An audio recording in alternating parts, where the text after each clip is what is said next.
अस्सलामुअलैकुम दोस्तों हम आए रोज आसमानी बिजली गिरने का वाक़यात देखते और सुनते रहते हैं। जहां पर भी आसमानी बिजली गिरती है वहां पर शदीद नुकसान का इम्कान होता है, क्योंकि ये इतनी ताकतवर होती है और इतनी हाई वोल्टेज होती है कि अगर ये एक दरख्त पर गिरे तो उस दरख्त को चीर के रख देती है, और अगर ये किसी इंसान पर गिरे तो वो इंसान पल भर में मर सकता है।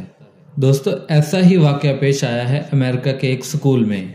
ये स्कूल वाक़या है अमेरिका की एक रियासत विस्कॉन्सिन में, जहां पर स्कूल के बाहर लगे एक दरख्त पर आसमानी बिजली गिरी। आसमानी बिजली गिरते ही दरख्त टुकड़े टुकड़े हो गए और वो ज़मीन पर आ गिरा।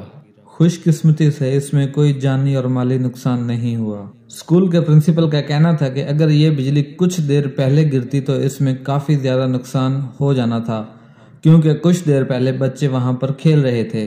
दोस्तों, इस वाक़ये की सीसीटीवी फुटेज कैमरे की आंख ने महफूज कर ली। आइए आपको दिखाते हैं। वीडियो देखने से पहले मेरी आपसे गुजारिश है कि मेरे चैनल को सब्सक्राइब करें और बेल आइकन के बटन को प्रेस करें।